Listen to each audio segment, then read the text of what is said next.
meeting to order. Welcome, and the first order of business is Pledge of Allegiance.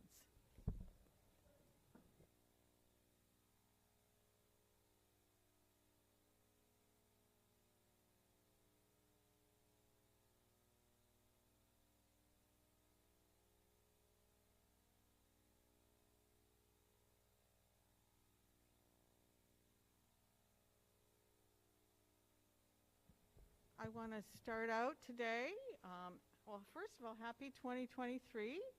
I want to start out today by saying that we're missing at least one or two board members tonight. And we have Ilda and Mark online with us. So we have two board members here virtually, and also, Dr. Youngberg is sick and unable to attend tonight, and she sends her best to everybody who's here, and we have the Assistant Superintendent, Neil Weathers, here sitting in for her. So we're going to be grading you. So after the Pledge of Allegiance,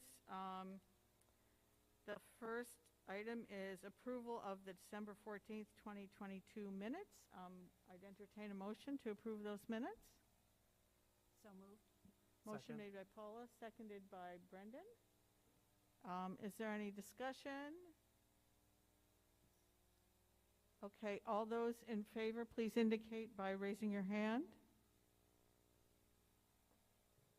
Ilda, are you raising your hand? Thank you. Okay, approved unanimously. Now we have public comment. Is there anybody who would like to speak during public comment? Yep. I would like to congratulate Neil on being his term as assistant superintendent. He has not yet canceled school, so I think it's his previous tenures, as I recall, we closed school the second day he was in charge, so congratulate him. Thank you. Is there anybody who'd like to make a serious comment during public comment? Okay. Hearing or seeing none, we're going to go to board chair's report. Well, we're kicking off the new year, and I just want to remind the public and everybody who's here with us in this room tonight and my fellow board members that the superintendent and the staff in the school system are working on the budget for next year. And there's a lot of work going on that, and I want to make a note to all the board members that you should be making sure you have in your calendars the budget meetings that are scheduled. That calendar was given to us in our packets before the year ended, and it's also online on the Windham Public School website. But starting in February, we will be taking on the budget. So I just want people to keep that in mind. And the other thing that will be coming up is the mid-year review with the superintendent, just to sort of get up to speed on how things are coming along with her goals, and we'll be tackling that too in the coming month or so. So without any further comment, I'd like to hand it over to a special section of the board chair's report that is called the Assistant Superintendent's Privilege. And I'm handing it over to Neil right now. Good evening. What I'd like to do right now is I'm going to read a statement from Dr. Youngberg, who unfortunately is not here to read it. As was mentioned at the last board meeting, Suzanne Gra, our Director of Pupil Services, who's been with us for a very long time, will be moving on to the Connecticut Technical High School system. So Dr. Youngberg has a statement, and I would like to read that statement for you. As you are aware, this is Suzanne's last board meeting with us. We wanted to share a few of the highlights of Suzanne's time in Windham, the many hats of Suzanne Craw. Suzanne began working at Windham Public Schools in August 2006 as a special education teacher at Windham Middle School. In 2012, she was promoted to assistant principal at the high school. She grew into that role and was again promoted to assistant director of pupil services in July 2015, before her most recent role of director of pupil services, which she officially assumed in July of 2021. During her time here, Suzanne has proven to be a staunch advocate for the students and families of Windham Public Schools. Her dedication to the families is shown in the caring way she addresses parents when they have concerns about their children's education and safety, as well as her attention to legislation changes and policies. Suzanne has advocated for students within our district. An example of this is during the pandemic. Suzanne was instrumental in obtaining personal protective equipment, which we all know as PPE, for the district. She prepared workshops for staff and parents, in addition to facilitating all of the district's vaccine clinics. Her most recent accomplishment has been to oversee the opening of the new core facility on North Windham Road. This was a complex project which involved moving multiple specialized programs, and one in which Suzanne saw through with a high degree of sensitivity for deadlines, as well as the individuals within each program. While these are some of Suzanne's official roles, she has a few unofficial roles as well. First, Suzanne loves a good party. She has been known to bring in decorations and stay very late into the evening to decorate someone's entire work area, floor to ceiling, so there's absolutely no question that it is a coworker's special day. Suzanne is also known as the office prankster. She goes to great lengths to prank people, often enlisting them help from others in the office to elaborate in her plan. She's been known to put parking tickets on vehicles in the parking lot, but rather than stopping at one or two, she'll put them on all the cars in the parking lot to further the effect. She's also been known to wrap up fake lottery tickets and give them to people on their birthday to make them they believe they won. Wonder who that could have been. All kidding aside, I want to formally thank Suzanne for her efforts all these years in the district. Suzanne, please know that we wish you nothing but the best, and I know you will take on your new role with the same enthusiasm you have shown to Windham. Members of the board, I hope you will all join me in wishing Suzanne well in her new position in Connecticut's technical high schools. Suzanne, we have a card for you from the board, and although it might not rise to the level of your decorating skills, we will have a celebration at the office before you officially leave on the 12th. Thanks, Suzanne. I'd like a standing ovation, please, for Suzanne.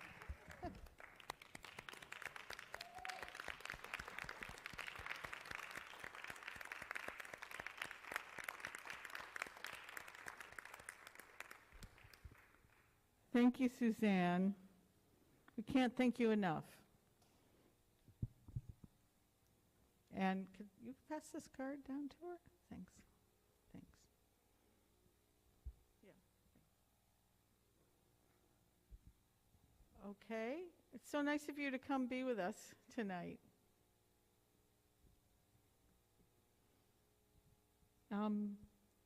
Is there anything you'd like to say, Suzanne? You're going to have to go to the mic.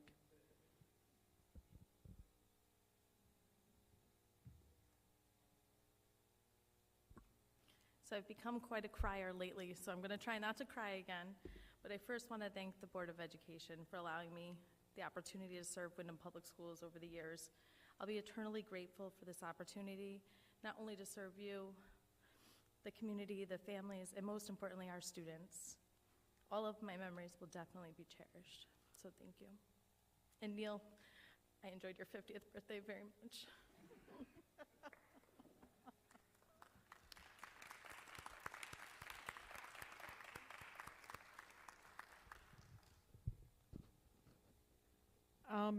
So now we're going to go on to the superintendent's report being channeled through Neil Weathers. And we're changing the order of the agenda, so we're going to start with lock-in for literacy, and I'll hand it over to you, Neil. Again, good evening. So this is really exciting. Windham High School, once again, is going to do a lock-in for literacy coming up on May 5th and 6th. I believe the title is Lock-in for Literacy and Culture. So it's May 5th and 6th this year. Last year, about 75 students from all 4 high school grade levels participated in this overnight celebration of Windham's involvement in reading and writing, the community that facilitates stronger connection to each other and school staff. Don't forget, they're going to describe. Yeah, so I'm going to stop talking. So I don't know if Ms. Bowling or any of her students would like to come up to the podium and speak to the event. And make sure you introduce yourselves in the mic so we know who's speaking. Thank you. Hello, my name is Manuel Silva. I'm a writing tutor at Windham High School. My name's Sylvie Thayer. I'm Avion Smith.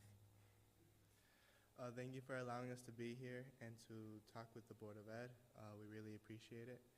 And as Mr. Wesley was talking about before, we are here to talk about the lock-in. It was a very successful event at the high school.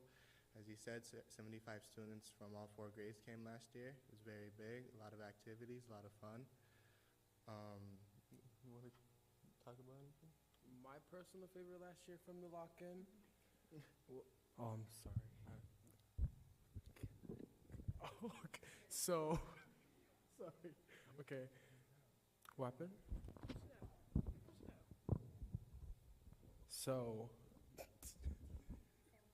okay. My favorite part of the lock-in last year was that each and every group had their own section that they had. So by the top, by like every hour to like, so it was like half an hour to 45-minute blocks. So you'll have certain events. So I had a tug of war. So we had tug of war. Never seen so much joy in us just from pulling a rope. Like it's amazing, and it's like there's all these different grades, just people you don't even know who you're involuntarily interacting with and getting prizes for it and just making friendships. It's not really a act. I don't consider it an activity. It's like a, well, it is an activity. I guess you have to call it an activity. What's the way of saying it? It's more of a social event. Not even a social, it's a space where kids bond. Yeah, I'm done talking. My throat hurts. Okay. Have fun, bud. I have never been able to experience it as I'm newer to the district and a new tutor, but I know from my fellow writing tutors and everyone I've been around that the lock-in is such an event that not only helps bond students together, but also does so in an educational situation. It provides that combination of social interaction and a chance to really involve yourself in something educational in a way that doesn't seem educational. Like, it seems fun. So, going off of what Sophie said, it's not only in connection with other students, but it's also a connection with our writer. In the past, we've had very successful writers come in, like Jason Reynolds, Lori Halsey Anderson. I was getting there. Lori Halsey Anderson, Matt De La Pena. So we have a lot of successful authors, and the students get to connect with them in a workshop that they have that allows them to sort of be creative with the author and kind of simulate what they do in like a writing sense. So it's not only good for the students to connect with them, but it's also good for the students to connect with the author, you know, after they read their book and see what type of writing style they have. So I think that's a good thing about the lock-in. It's a great thing for the students as well. Anyone else want to say anything? Want me to keep going? If you want to talk, you can talk. I'm not going to lie to you. Okay. So we are asking for a little bit of help this year. We need to acquire some supplies for the students, so like food, drinks, you know, prizes, stuff like that. So we were, yeah, that also, I'm getting there. Like, I'm getting there. But yes, as Avion and Sophie were saying, the author, the books, travel, stuff like that. So we were just wondering if you'd be able to help us be able to get those types of things. Thank you very much. Do you have a budget that you're proposing, that you're asking, a dollar amount? You want to say this? Okay. So, let me bargain with you. So, of course, every year, part of it, we're making money ourselves. So we're doing fundraisers like we've previously. Every year we have what's called the pancake breakfast, and they're $7 tickets. And this year we sold 100. No, it was more than that. We made, how much money did we make? How did I forget? We made $350 from $600 off of, sorry, is that from us or overall? $600, okay, yeah. So it's a little pricey, you know. So if we had to start with anywhere, I would say 13,000. Yeah. So how do we put $13,000 into this? So we start off with books, food, travel for the author there and back. Then there's prizes. We make shirts. We have hoodies. So each year we have one. It's our 12th annual lock-in. What else? Food. Oh yeah, we have to pay for the author itself. So the author, we actually have to pay for them to spend a night with us. Yeah. So you're asking the board to take action to approve a budget to help you with this event? Correct. Okay. Does anybody on the board have any questions, or does Ms. Bowling have anything she wants to add? You did do an excellent job. Yeah. Katina? I do not have any questions. I've participated, I think, at least in 10 of them as part of the Task Force to Prevent Child Abuse and Neglect, and I leave at midnight. I'm smart. But it's the most wonderful, satisfying, educational, bonding, culturally syntonic, and appropriate activity that the school has at the high school. It's just amazing.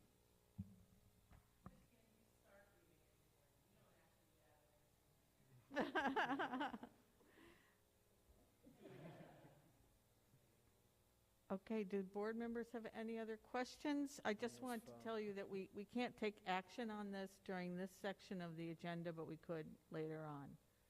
So, thank you very much. Appreciate you and your colleagues here showing up this evening. It's really nice to see excitement in action in learning. So, thank you. Thank you for the opportunity. Thank you.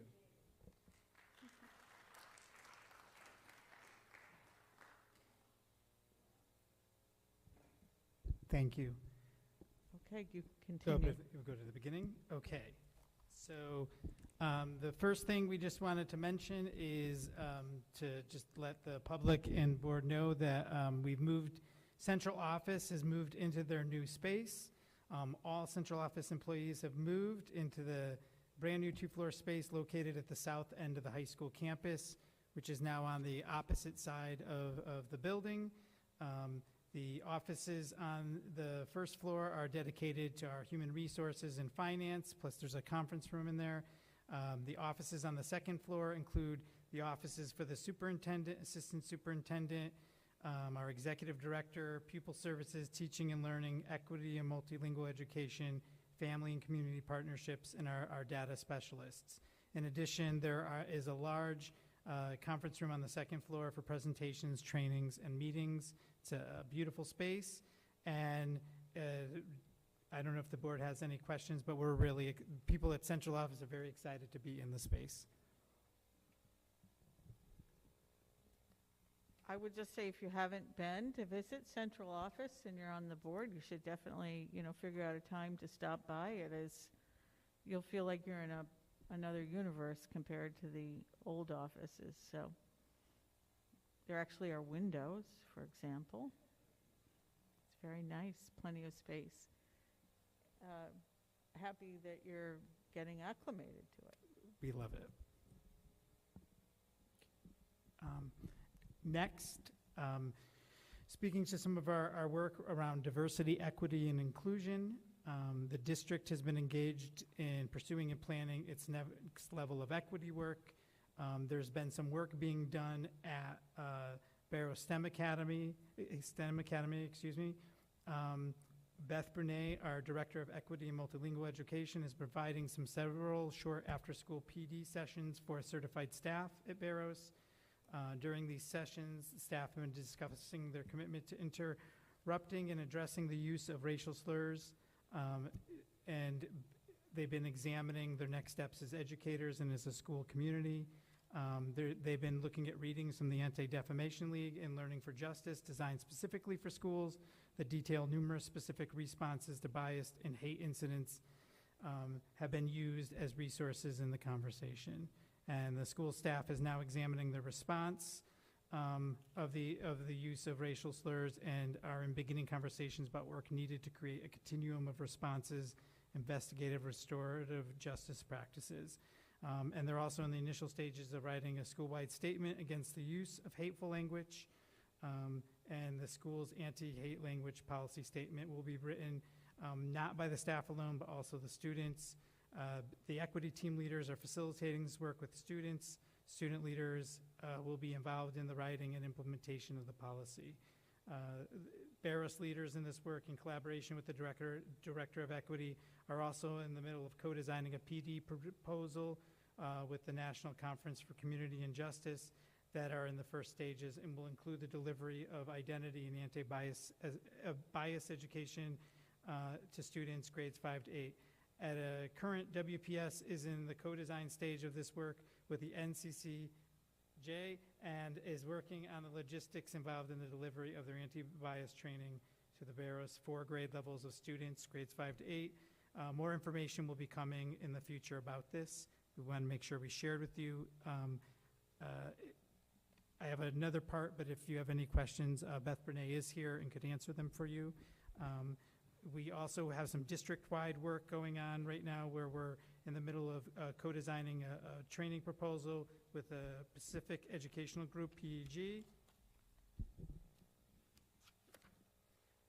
And that is looking at some work with Beyond Diversity and Courageous Conversations training curricula that we're looking at the first stages of this work with this organization. And the 2-day Beyond Diversity training will ideally be offered to numerous educators throughout the district. And then the district leadership team, or the district equity leadership team, DLT, will be formed and comprised of leaders and educators from across the district schools and roles. And they will be engaged in a 6-day leadership for racial equity development training. Currently, the WPS is in the review of the contract stage of this work with PAG, and WPS and PG are working on the logistics involved in the delivery of these 8 days of training.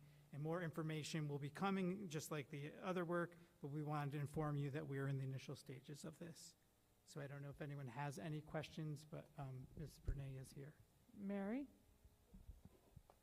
Yeah, I have a couple of issues and comments. First of all, it's been heartbreaking, to hear about, the incidents that have occurred, not just at Barrows, but, there were some specific things regarding racism and, hate speech. So it is absolutely urgent, to address that.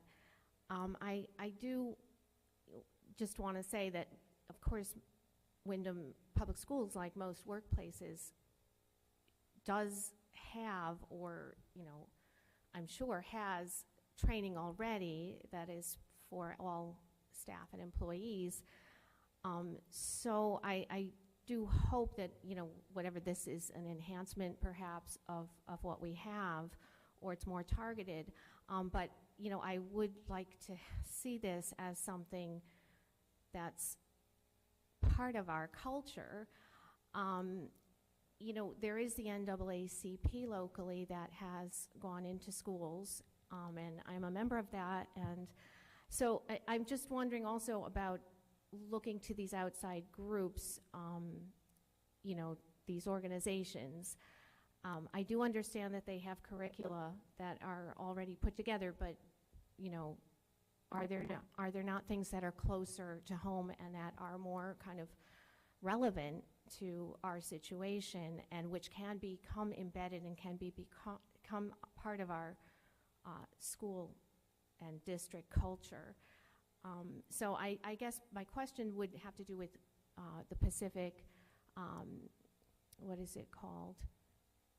Educational group or something, and the and this national, you know, national conference for community. I mean, we do have an equity officer, so I'm just thinking what has been lacking, and let us try to address that permanently. Do you want to say anything about that? Yeah, so are we outsourcing training to come into the district? Because we do have an office for equity and justice, so, you know, where was the lack in our own, like what we could do in-house? Yeah, and I do think, of course, the teachers, it says here how, you know, this is, of course, a helpful teaching moment. So, yeah, I mean, I think that would be the question is. Yeah, you need to go up to the mic, Beth. Thanks. Yeah, I also just want to jump in because I think I heard something in what you were saying, Mary, about how we embed this work consistently within our district, even when there aren't consultants involved, right? I think that's what I heard, yeah.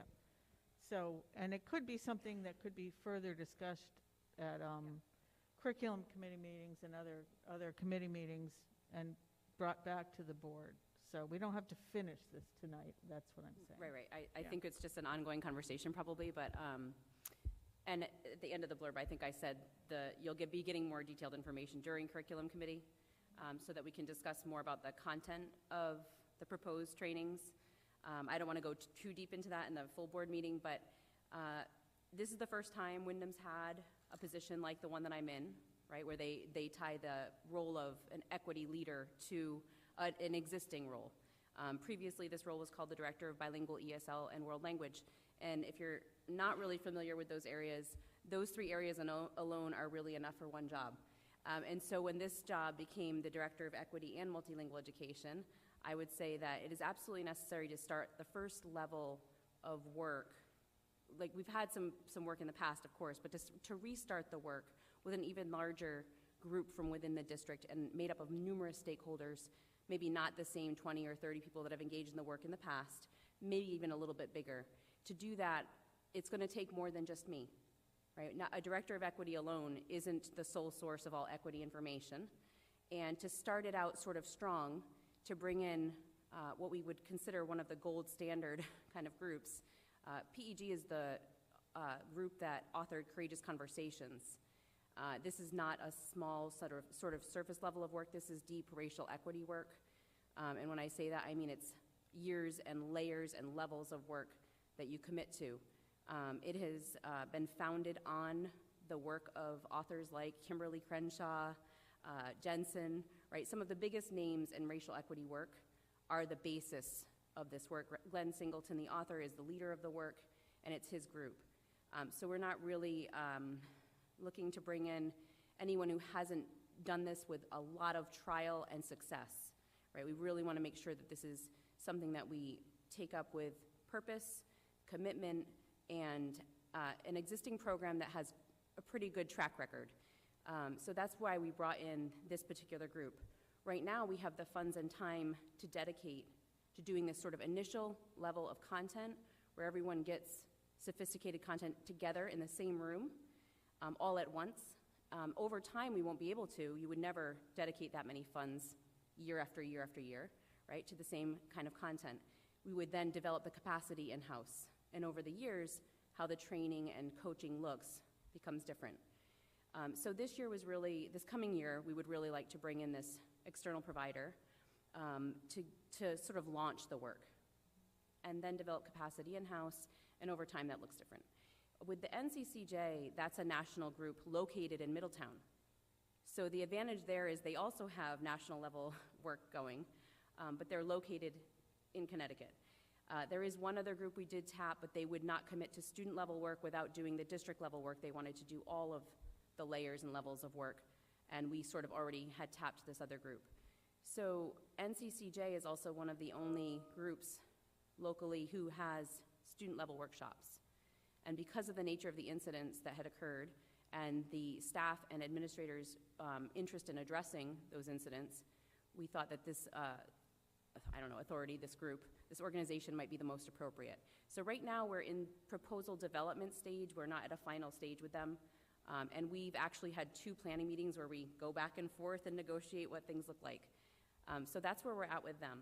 With PEG, we're in sort of coming to a final contract stage. And we can share the description of the work, the exact days, and the type of work that's going to go on more in the curriculum committee was the plan. So I don't know if that helps a little bit, but. Thank you very much, Beth. Katina?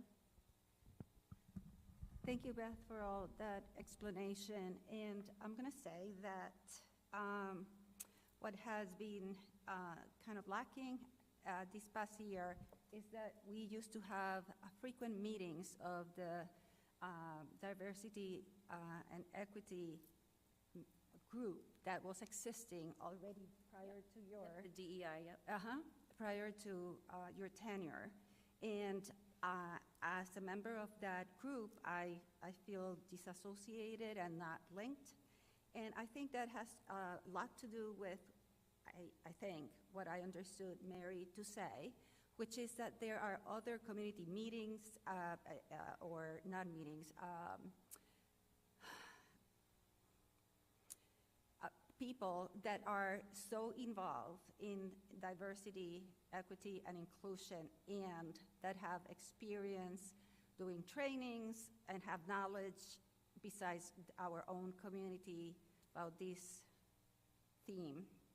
And I want to be included personally in these type of meetings and understand who are these contractors that we are hiring.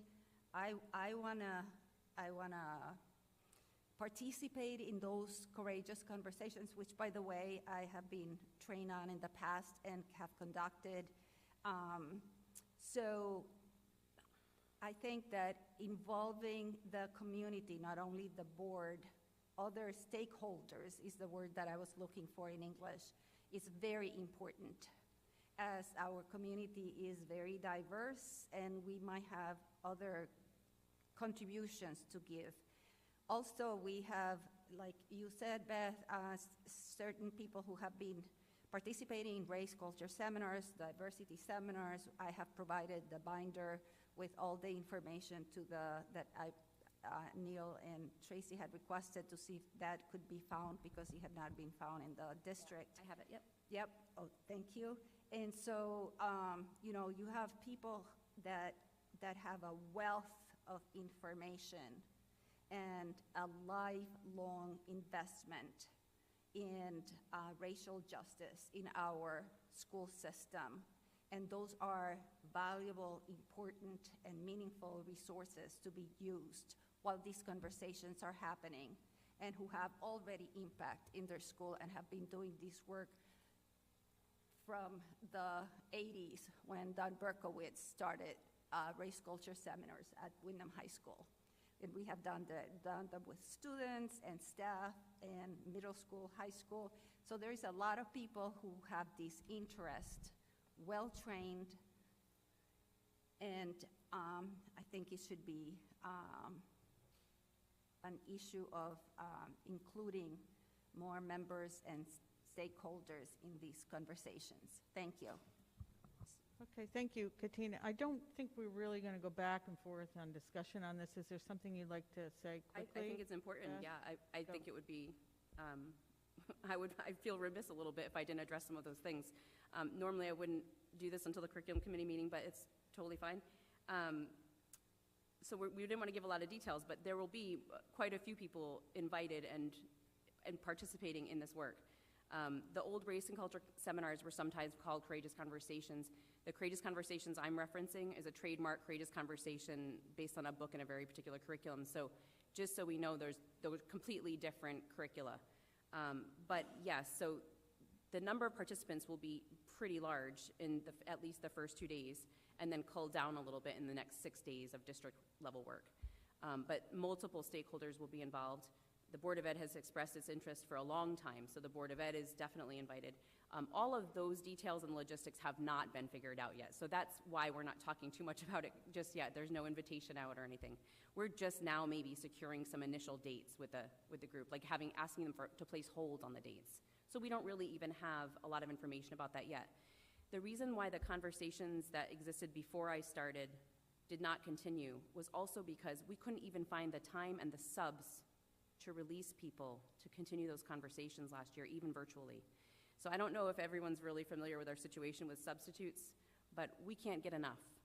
So releasing any teachers is a really huge challenge right now. When we do this level of work, it's going to be one of the biggest logistical challenges to set up, right, to take into account. So that was one of the biggest, I would say, reasons why there was a slight delay. We also had some things occur that now sort of converge with the need, and we're bringing out some pretty heavy hitters to really lay a foundation, is how I would look at it. And then, yeah, of course, we can invite stakeholders from the community, right? So when I participated in Courageous Conversations many years ago, at our own table from a district that I was working in, and the NAACP was there, Board of Ed was there, district admin were there. We did not bring student to the initial level. Students were later on, right? That's usually year 4. So there's quite a long process. But yeah, I think the things that you're looking for, you will see are there and will be accounted for. And then, I guess just so that everybody is aware, I didn't just sort of fall into this role. I've been doing racial equity work since at least 2006 myself. In my very first interview, the former time I was here from 2011 to 2014, equity was not tied to my district role, so I didn't have to interview for that. But now it is tied to my role. I interviewed for it, and so I'm not really a stranger to the work either, so just in case you're not comfortable. Thank you. Thank you very much, Beth. To be continued. There's a lot of work for us to do together on this. Next. So Neil. Yeah, I'm still continue. going. Okay, next we have a teaching and learning video. At the December meeting, the board saw a snippet of that video. We are going to now take a look at the completed video. Just are we not looking at the video, just that it's been completed? A portion, okay. We're looking at a portion of it now. It was sent to us. Yeah. Oh, Yeah. Yeah, we got it. Yeah. I don't think we need to take 20 minutes here to watch it. Great, okay. We're good, Bob.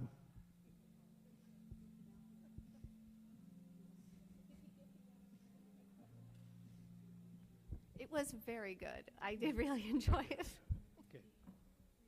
Yes, please send our appreciation for the creation of this video.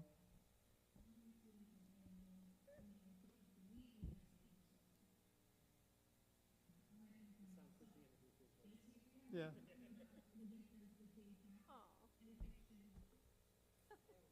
Thank you. Okay, next, just to make the board aware, it's with great pleasure that on the 29th and 30th of March, we'll be having 2 concerts held at Windham Middle School. The first concert will feature our 4 K-5 elementary schools with instrumental and vocal music, as well as some dancing. The second concert, featuring Barrows, Windham Middle, and Windham High School, will feature vocal and instrumental ensembles. And we just want to really thank our music teachers for making this event happen. Additionally, the group is working to also get student work from the visual arts department to be on display, along with student poetry and prose. More updates to come on this, but we just wanted to make the board aware. Very exciting. And then coming up, announcement will be going out for staff, but we're in the primary stages of getting ready for summer school. As some people may or may not know, usually the planning for this takes several months. So we will be having, once again, our Rising K-5 program located at Barrows. Our Rising 6 to 8 program will be at the middle school, and our high school credit recovery program, along with our extended school year program, will also be held at Windham Middle School. This is, in the future, some of these will be at the high school, but due to the construction project, they will be at the middle school. The elementary and middle programs are engaged in literacy and math skill development, as well as project-based learning, and there'll be enrichment field trips in the past, and this will be in all the grades K-5. And then the high school credit recovery program will offer courses in English, math, science, and social studies. ESY will provide specialized programming with students' special education plans. And then transportation and meals are provided to all programs for all students in the district. So we'll be posting positions for staff, and then in a couple months, asking families to register as students, and it's open to everybody. Thank you, Neil. Are there any questions for Neil? Okay, I'm just going to ask for the board's input here before we move on to reports and to the discussion items, because we do have a bunch of students who came here to talk to us about lock-in for literacy, and it is not on the agenda tonight for action. So as I see it, there are two ways we could go about doing this. I could test your interest as board members in adding an item to the action part of the agenda to approve funding for this tonight, or ask you whether or not you think we should inquire as to where the money would come from for this before we vote on it and take action on it at our next meeting. Or we could take some sort of action that said, pending finding the money for it, we approve this. I don't know. I'd like to test the board's interest in taking action tonight of some sort, so that the students who are sitting here will know that we are or are not going to do something. Ilda? Yes, Ilda? I'd like to make a motion on funding pending. Once we figure out where it's coming from, we'll decide how much. To add it to the agenda under action items. Yes. Okay, so your motion is to add discussion and possible action under the action items tonight? Yes. Okay. Could I get a second on that? Second. Second from Paula. So does that sound okay to folks? We'll take some sort of action tonight, but it won't be, you all, it won't be until a little later on the agenda. So it's really up to you about whether or not you'd like to stick around. If you want to stick around and hear about health benefits and things like that, which is very important to the teachers and staff in the district, you're welcome to do so.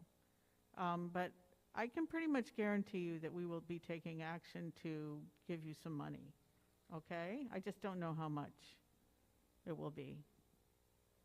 Thanks. Great. So we've had that. We'll do that first thing under action items when we get to it.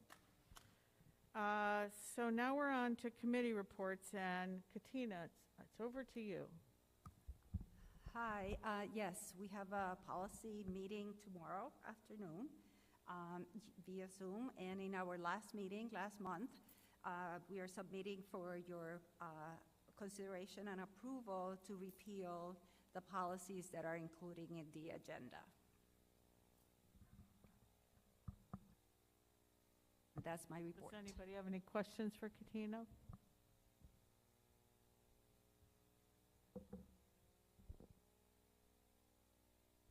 Okay, hearing none, we're going to go on to discussion items. So I asked for this item A, Attorney Ritter's recommendations about Board of Ed participation in the expulsion process. We had gotten, as board members, a memo from our attorney about sort of the history and the rationale behind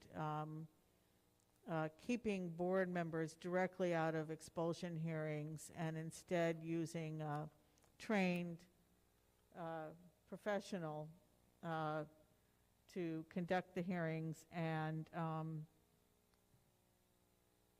oh, thank you, we'll take a vote on that later, thank you. I just got a text that it didn't ask for a vote on the motion that was on the floor, so we'll get back to that in a second.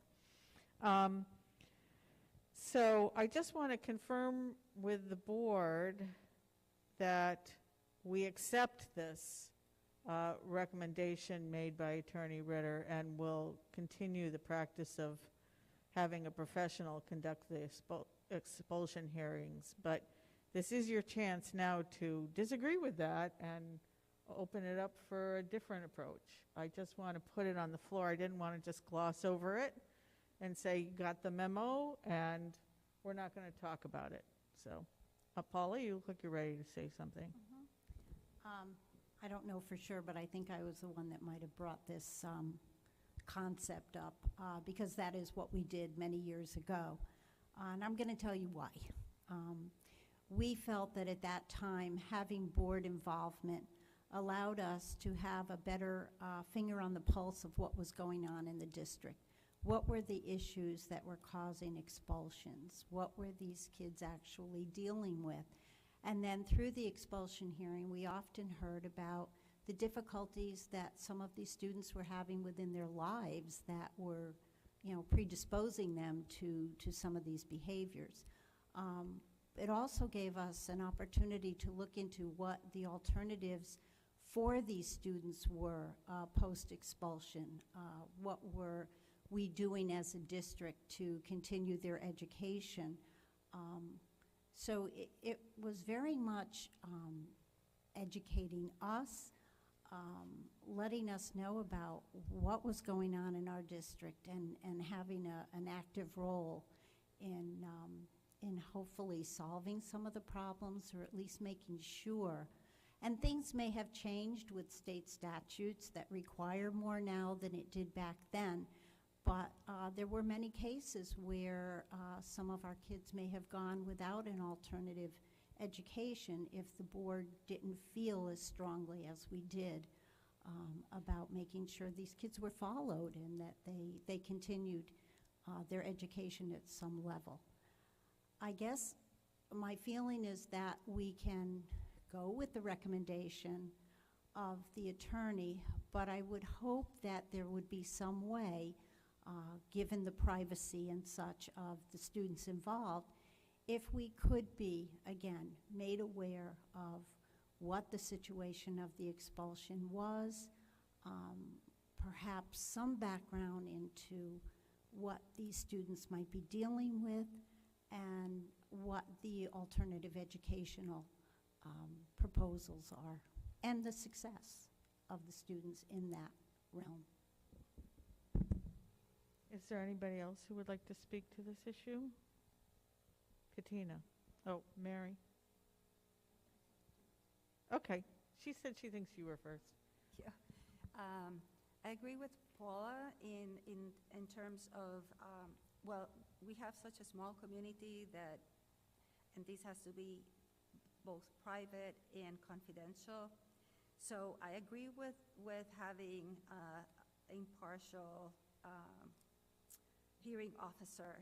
Nevertheless, I think that the deeper understanding of what's happening in the school, in the lives of our students, and be active in preventing and being proactive as a board in providing ways of avoiding these type of situations is very important. So knowing of the situation and the route, it's important to me for mental health prevention.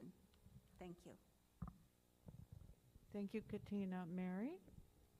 Right. I agree with the comments of my fellow board members, and I did want to say that there was a moment when it seemed that I didn't feel I was getting or aware of some of the discipline issues in the district, and I was not aware of the pre-existing use of the impartial hearing officer, which I am completely I'm satisfied with that solution, but I wasn't even aware of it, and the idea that each year it's just sort of folds over. So I do think boards need to be aware, because, especially a discipline issue that rises to the level of an out-of-school suspension, which is not relevant to the hearing officer, or an expulsion, which is, that becomes a community issue that impacts all of us. So it's important that the board is aware and then can also look to, resolving things, et cetera. Thank you, Mary. Is there anybody else who'd like to speak? I'd just like to say that that's the reason that Tracy Youngberg and I asked for this memo to be written, because we thought it was very important, given the fact that this issue has come up and the board had an interest in knowing more. So this gives us the context. And so we are making a conscious decision that this is the way in which we will deal with expulsions. And I'm hearing very strongly from members of the board that this discussion that started a little while ago is setting us on a path of working with the superintendent and the administration to have a better understanding of what's leading to these situations, what we're doing to try to prevent the situations, and what we're doing to center the students and their needs first and foremost, even if it's not always easy. So I hear that, and I hope, Neil, that you'll convey to Tracy that we want to figure out a way to have a continued open conversation about the issues related to these very serious matters. Does that make sense to folks? Make sense to folks on the TV too, I hope, Mark and Hilda? Yeah, okay, great. Well, thank you, thank you.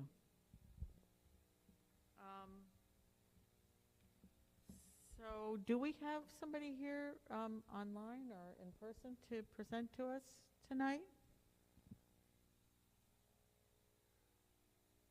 Does somebody want to introduce this?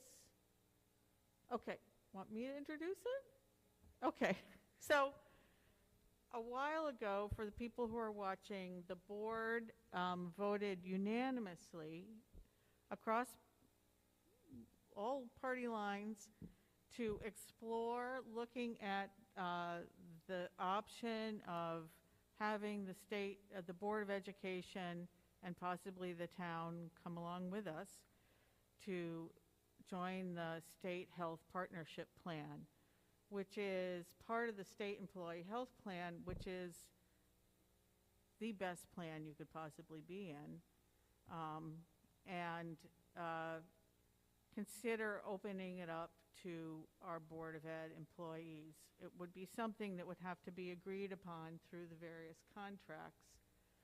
But if we are going to seriously consider it, we had decided that we wanted to get some real information about what would be the benefits or the downsides to this. So the we had a presentation from the State Comptroller's Office, I think it was last June, with some preliminary information about what it would look like.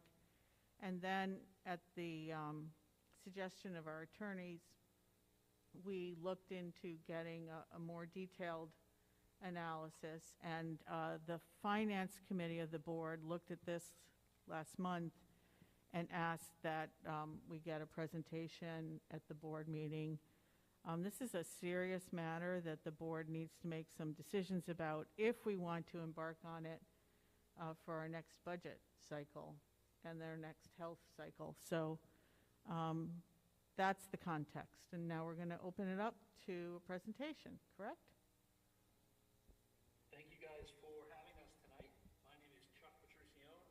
I'm the Municipal Benefits Department Manager at Brown & Brown Insurance. As you had noted, Rita had reached out to us a couple months ago and let us know that you were seeking out possibly looking at the state partnership plan. And as one of the largest brokers in the state in the public sector, we actually have more than a dozen groups that were in the partnership plan. So we gathered some data populations. And, you know, when Rita first reached out, she said, hey, you know, we want to know, we're doing our own homework, right, as you guys should be, but we want to know if our numbers are in the ballpark. Are we looking at this the right way? Are we considering everything? So we had put together a preliminary report, sent it over, and, you know, you guys had asked us to join you tonight to review it in more detail. So I have with me tonight on the Zoom call here, Rob Fitzpatrick and Sonia Kaminsky. They're the two lead analysts for our public sector team here at Brown & Brown. And between the three of us, we have decades of experience in all things public sector, especially the partnership plan. So I'm not quite sure how you want to go about this tonight. Do you want us to walk through the presentation we had put together? Do you want more Q&A Yes. format? What are you looking for? We'd like you to walk through the presentation because it's really only a few of us who are on the finance committee that got to look at the numbers. Okay. Okay? Very good. I mean, obviously, don't have all evening to do this, so, you know, we want you to give us the highlights and then we can ask questions. Sure. Okay? So the presentation we sent over to Rita was not too complicated. We tried to keep it simple.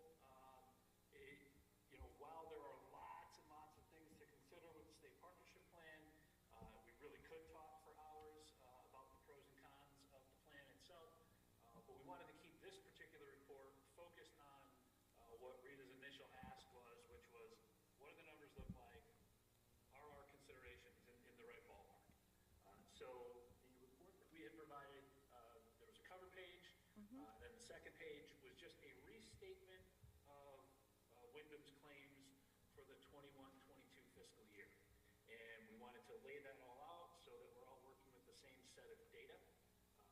Then the next page, which is in really tiny font, if you're looking at the report on a printout, was looking at a couple of different factors that go into cost when we're comparing your current arrangement versus the partnership plan.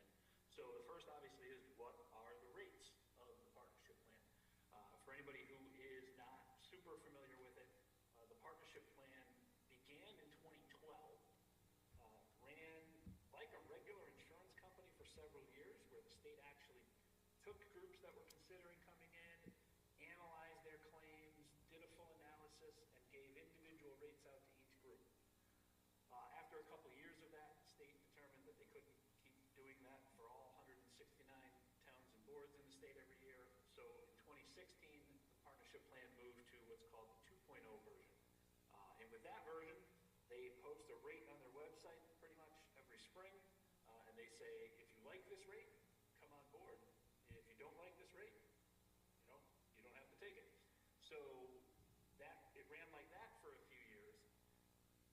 One thing that they didn't anticipate happening was the state started getting hammered by groups coming in from Fairfield County. If you know it, yeah, go ahead, Rob. So Chuck, if I may, there's a terminology we use in insurance, it's called adverse selection. Because the state has posted a flat dollar amount rate or a preconceived number, groups that have claims experience or cost of insurance that are higher than that rate, they're going to gravitate to this plan. As a result, over the past couple of years, 70% of the groups that participated in the partnership plan were from Fairfield County. We have a good number of groups in Fairfield County ourselves, and we can tell you on average, you're looking at claims cost differential from Fairfield County to the rest of the state between 15 and 25% above what the rest of the state would anticipate for medical claim costs. So by posting this rate, the state created an adverse selection to their pool and pulled in a lot of high-cost claimant dollars, which then drove the overall plan rates up. However, the state still maintained year over year, rightfully or wrongly, very modest increases to their overall cost. As a result, though, they are making some adjustments. They started doing that a couple of years ago with especially their Medicare population. They moved them off the plan. They also put in some geographic adjustments to account for the Fairfield County rate. So they charge Fairfield County a higher cost on top of the base rate. And then this past year, the state has gone to a very aggressive posture that they announced out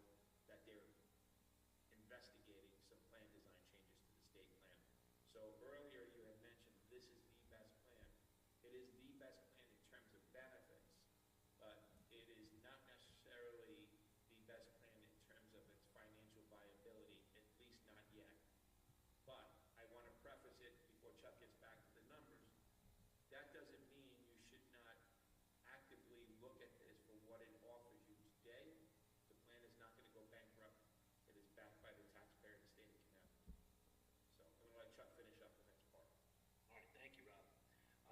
So we took those rates that are on the website, and like Rob said, they've now regionalized them.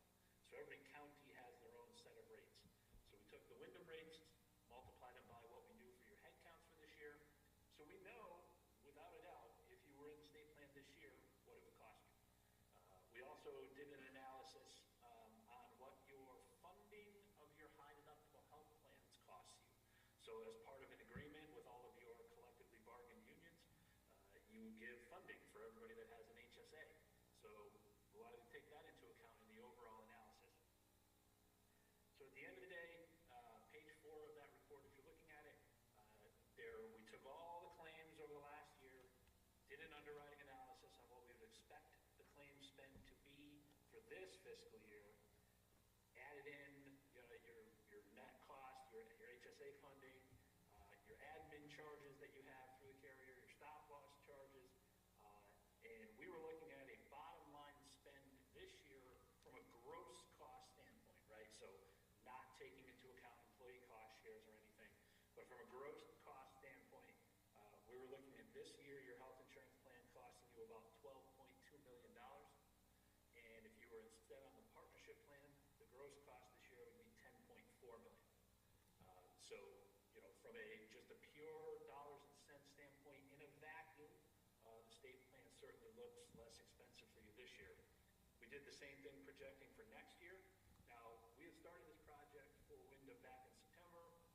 This version we came out with in November, and then the state just announced last month that their projection for next year is 9 to 12%. So at the time we were estimating 10%, so we were pretty spot on with that estimate. And we were expecting next year's cost for the state to be 1.4, 1.5 million less than your current spend. Now I use the phrase in a vacuum because there's lots of things to consider. One of those is you are currently self-funded. So if Windham decided that, hey, we like what we hear from the state, we think we're going to save money on it, it's a rich set of benefits, we've spoken with our unions, right, everybody's on board. If you wanted to make that move for July 1st, your liability from your current self-funded plan does not shut off on June 30th. You have what are called run-out claims that you need to continue to pay for several months after moving to the partnership plan. You might also know it as IBNR, incurred but not reported. Basically, you have employees that are going to be going to the doctor in April, May, June. Insurance carriers don't adjudicate those claims instantaneously. It takes a couple weeks, a couple months in some cases, depending on if it's a complex claim, for all of those dollars to trickle through. So you're still going to have hundreds of thousands of dollars in claim liability from the previous year that would trickle into your 23-24 year. Now, this is where, not being your broker right now, we don't know your current setup with how well your reserve is funded.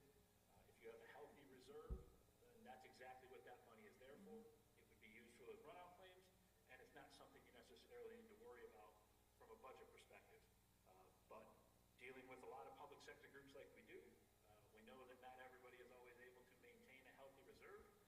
And if that is something that would be a struggle, then it is something else you would need to consider when looking at the overall cost impact of leaving a self-funded plan and moving to a situation like the partnership. One thing you want to make sure of is that you're being charged the actual claims. Sometimes, in most cases in the state, boards are charged what's called an allocation rate. And if that's the case, the board may be able to make the argument that the town that's holding the funds would pay the run out. So it gets, like Chuck said, a little bit more complicated. And then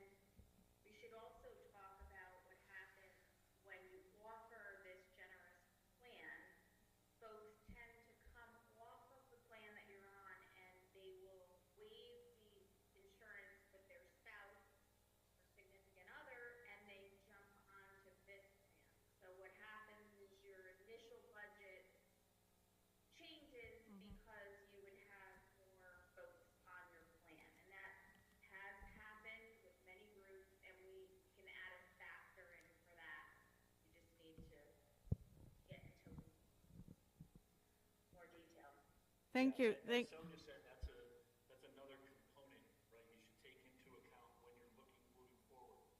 According to the claims data we have for Windham, there's about 465 employees on the plan for the Board of Ed. That's something we would definitely advise you look at internally, is how many employees do you currently have that are waiving your coverage?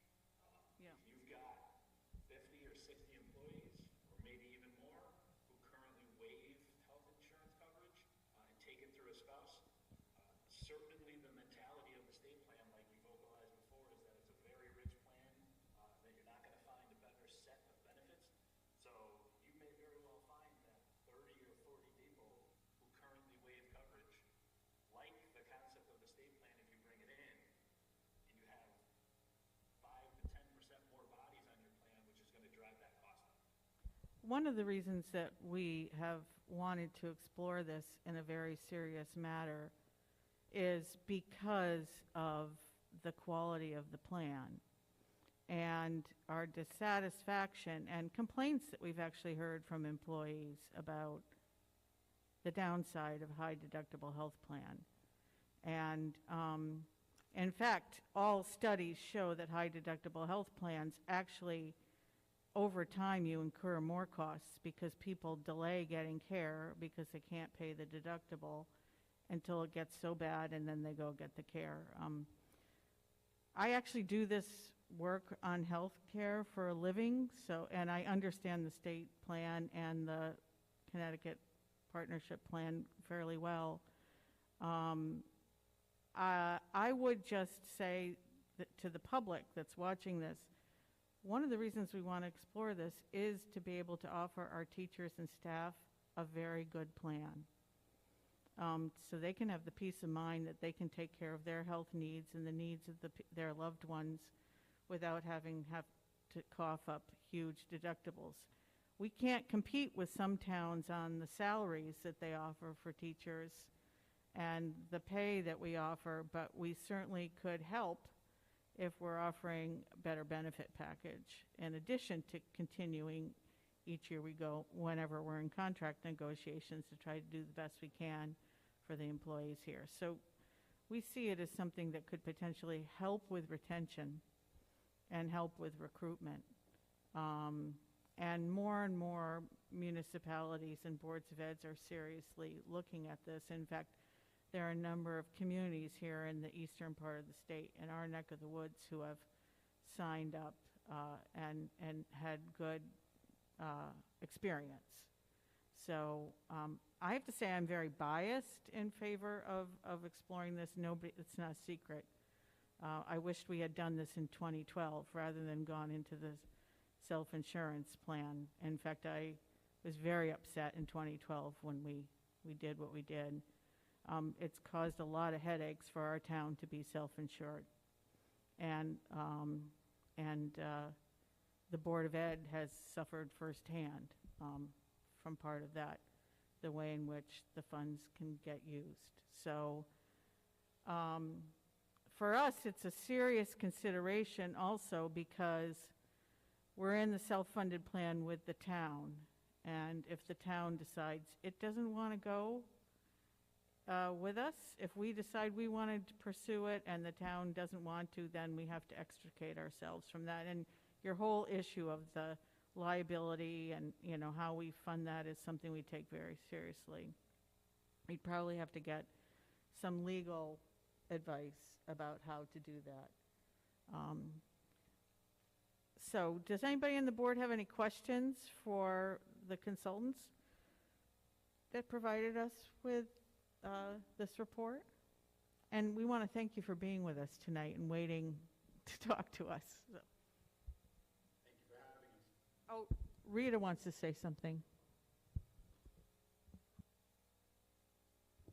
Thank you, Chuck. I just wanted to emphasize the IBNR because I do believe that we pay claims, the actual claims, so it can take months to close out last year, and I think we just received recently the IBNR for last year. So I just wanted to. Well, it's more like a year that you're going to incur costs, potentially. I think they just posted it this month for last fiscal year. Do board members have any questions or comments? Katina? What's our timeline to make a decision one way or another? Because it seems to me Well, we're that going this into is the a- budget right now. So if we decided we wanted to try to pursue it for this coming year, which would be July 1st, that's a lot of Ts and Is, Ts that needs to be crossed and Is that need to be dotted. Or we could decide we want to pursue it for the next plan year.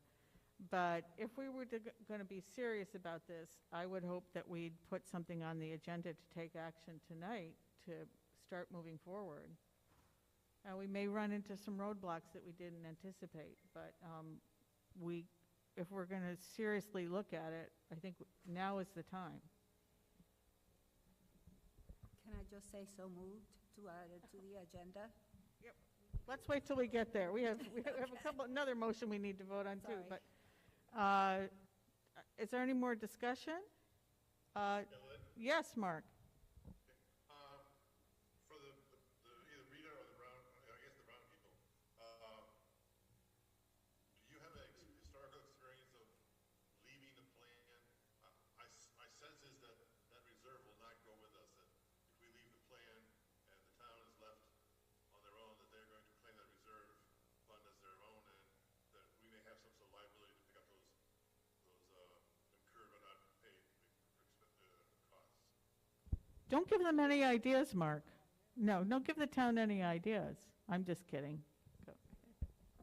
So we recently we review all of our groups that are not in the partnership plan, as well as those groups that are in the partnership plan. And we did a review of those plans. We found several of our groups that were operating within the partnership plan would be better served outside of the partnership plan. So every year we're doing an analysis for every group on their claims experience versus what they're paying in partnership plan programs and what that cost is.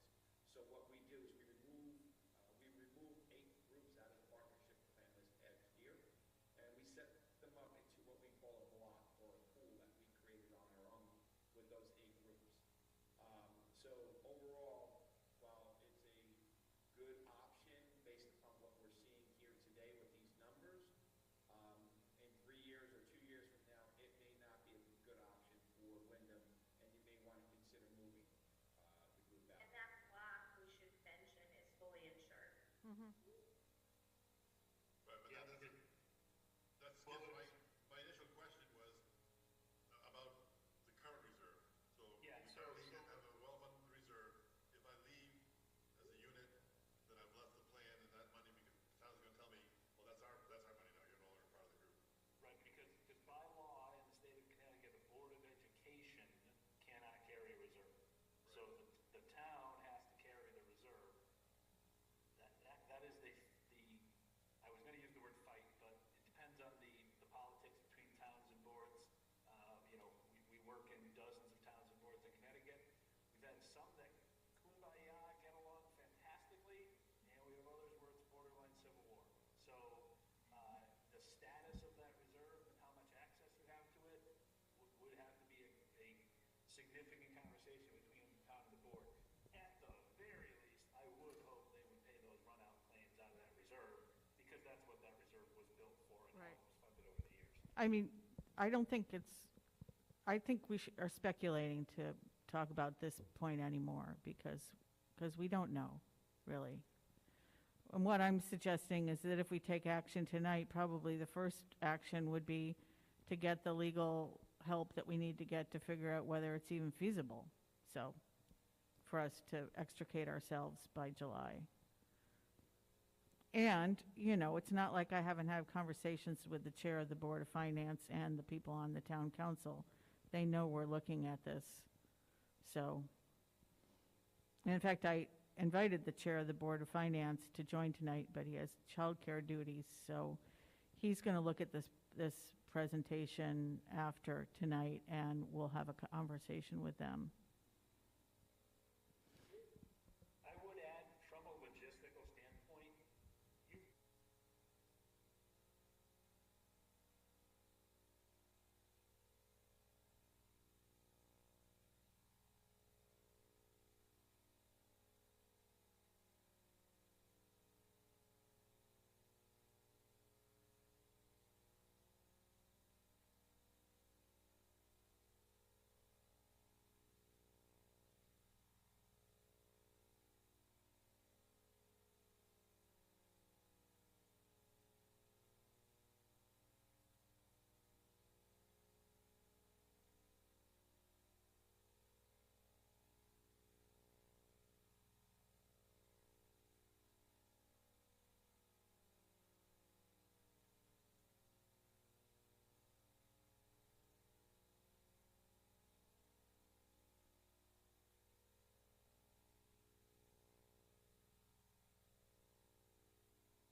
Thank you. I don't disagree with you on that. In fact, I was up at the Capitol today and was having conversations with the comptroller's office about just this point. But the point is, for us, the reason that it's not the simple moving over, it's the deciding whether or not we're going to budget on that. And we start considering our budget like by March. We have to hand our budget over to the town by March, to the Town Board of Finance by March 15th. So we're in a position where if we're going to budget on this for July 1st, we have to make some decisions very quickly. And then we also have to read the mood of the unions to see whether they'll agree to do that too. So I know that there are some things in some of the contracts that would make that a little easier than others, but it's just a logistical thing for us to consider. Any further discussion from the board? Okay, we want to thank you for joining us tonight. You're off the hook. You're welcome to sit and watch the rest of the meeting if you want, but we'll be in touch. Thank you. Thank you. Be safe. Thank you very much. Okay, I know Katina started to make a motion, but let's end the discussion item, and now we're on to action items. And I know Ilda had put on the floor a motion to take action on the lock-in for literacy, and it was seconded by Paula, but I didn't vote on it. So can I call for a vote on that motion that's on the floor? And that would be the first action item tonight. Adding it to the action items. All those in favor, raise their hands. Okay, it's unanimous. Oh, well, we got the students in here raising their hands too. Thank you. Participatory democracy. I hope you all vote when you get to be 18, if you're not already. So, right. So that's added to the agenda, and then I entertain a motion to add to the agenda an item to take action to move forward and explore the health plan. Yes, so moved with those words. Whatever, we'll articulate it better when we get to it. But Katina put the motion on the floor to move forward, to explore moving into the state health plan. Second. Correct. And seconded by Mary. Okay. All those in favor of adding that as item number 2 on the action items? You guys are speedy tonight. Yeah, unanimous. Okay. So the first item is the lock-in for literacy motion that was, this was added as an item. Is there anybody who would like to make a motion tonight to take action? Mary. I make a motion that we fund the lock-in for literacy for, should we say an amount? Or pending the availability of funds for up to $13,000. Second. Motion made by Mary to fund the lock-in for literacy up to $13,000 pending us finding the money, which we will do that quickly. But Second. seconded by Katina. Is there any further discussion? Well, I just have to say, I don't know how we could say no to you if it was just on paper, but to have you here in person and to hear from all of you and see your faces, that's just another impetus to really take action, and I wish I could go to lock-in for literacy. Sounds like fun. Any further discussion? They did a great presentation. Yes. And waited all this time. That Right. shows us the investment. Right. So, all those in favor of the motion that's on the floor, please indicate by raising your hands. Unanimous? Okay, you guys, we'll let you know the dollar amount as soon as we can, okay? Thank you. Okay, so the next item is to move forward on exploring how we could move into the state plan, and that would include the logistics of getting some legal advice immediately, you know, as soon as possible on what the steps would be for us, and starting conversations with the unions. So moved. So moved by Brendan. Second. Seconded by Mark. Okay. Any further discussion? I would just say that I think we're going to just need to talk after this meeting with you and Tracy about how to move forward. Sure. Okay. All those in favor, raise your hand. Unanimous. Thank you, everybody. That's a big, big deal. And I want to thank Rita for all the work she did to get us to this point. I'll entertain a motion to accept the school supply donation from Staples. Make a motion? Motion by Ilda? Do you need the amount? Or Yeah, what's the amount again, Mary? donation, $7,520. $7,520 gift. Thank you to Staples. Motion made by Ilda, seconded by Mark, I think. Okay, any discussion? All those in favor? Thank you. Okay, unanimous. Now I will entertain a motion for approval of budget transfers as recommended by the Finance Committee for a total of $284,824. So moved. Second. Second. Well, moved by Katina, seconded by Mark. Any discussion? All those in favor? It's unanimous. Okay. Okay. Now we have policies, and they're all repealing. So could we take them in one motion? Your mic. We can't hear you, Katina. Oh, sorry.